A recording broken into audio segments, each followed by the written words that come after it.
Plastic ಗುಜರಿ ಗೋದಾಮಿಗೆ ಬೆಂಕಿ ಹೊತ್ತಿಕೊಂಡಿದೆ. ಕೊಪ್ಪಳ ನಗರದ ಮಳೆ ಮಲ್ಲೇಶ್ವರ ದೇವಸ್ಥಾನದ ಬಳಿ ಈ ಘಟನೆ ನಡೆದಿದೆ. ಪಂಪಣ್ಣ ಮಗಜಿ ಎಂಬೂರಿಗೆ ಸೇರಿದಂಥ ಪ್ಲಾಸ್ಟಿಕ್ ಗೋದಾಮಿದು ಬೆಂಕಿ ಹೊತ್ಕೊಂಡು ದಟ್ಟವಾಗಿ ಹೊಗೆ ಆವರಿಸಿದೆ. ಬೆಂಕಿ ನಂದಿಸಿದ್ದಾರೆ ಅಗ್ನಿಶಾಮಕ ಸಿಬ್ಬಂದಿ. ಅದೃಷ್ಟವಶಾತ್ ಯಾವುದೇ ಪ್ರಾಣಹಾನಿ ಆಗಿಲ್ಲ. ಕೊಪ್ಪಳದ ಮಳೆ ಮಲ್ಲೇಶ್ವರ ದೇವಸ್ಥಾನದ ಬಳಿ ಆಗಿರುವಂತಹ ಘಟನೆ ಇದು. ಪ್ಲಾಸ್ಟಿಕ್ ಗೋಡೌನ್ ಅದು ಪಂಪಣ್ಣ ಮಗಜಿ ಎಂಬೂರಿಗೆ ಸೇರಿದಂಥ ಒಂದು ಗೋಡೌನ್ ಆಗಿತ್ತು. ಸಾಕಷ್ಟು ಪ್ಲಾಸ್ಟಿಕ್ ಗೋಡೌನ್ ಅಂತಂದರೆ ಎಲ್ಲ ಪ್ಲಾಸ್ಟಿಕ್ ವಸ್ತುಗಳೇ ಇರ್ತವೆ. ಅದು ಶಾರ್ಟ್ ಸರ್ಕ್ಯೂಟು ಅಥವಾ ಆಕಸ್ಮಿಕ ಯಾವುದಾದ್ರೂ ಬೆಂಕಿ ಹೊತ್ಕೊಂಡು ಯಾವುದೇ ಕಾರಣಕ್ಕೆ ಬೆಂಕಿ ಹೊತ್ಕೊಂಡಿದ್ದು ಇನ್ನೂ ಅದು ಗೊತ್ತಾಗ್ತಾ ಇಲ್ಲ. ಭಾಳ ದೊಡ್ಡ ಮಟ್ಟದಲ್ಲಿ ಬೆಂಕಿ ವ್ಯಾಪಿಸಿತ್ತು. ದಟ್ಟವಾದಂಥ ಹೊಗೆ ಮುಗಿಲೆತ್ತರಕ್ಕೆ ಆವರಿಸಿತ್ತು.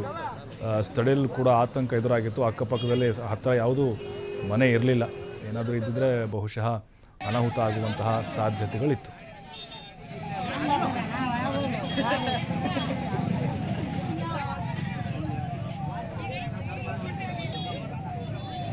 ಕಡಿಮೆ ಆಗೋದು ಅರ್ಧ ತಾಸು ಅದು ಹೌದಲ್ಲ ಜಾಸ್ತಿ ಲೇಸಿ ಮಾಡೋದು ಜಾಸ್ತಿನ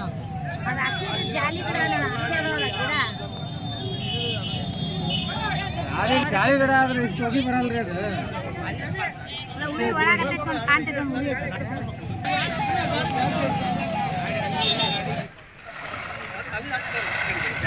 ಆಗಲ್ಲ ಆಗಲ್ಲ ಮಾಡಿ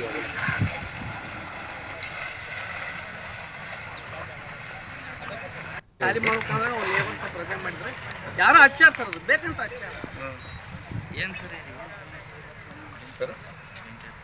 ಇದು ಆಕಸ್ಮಿಕ ಬೆಂಕಿ ರೀ. ಬೇಸಿಗೆ ಟೈಮಲ್ಲಿ ಅಲ್ಲೇ ಆಕಸ್ಮಿಕ ಬೆಂಕಿ.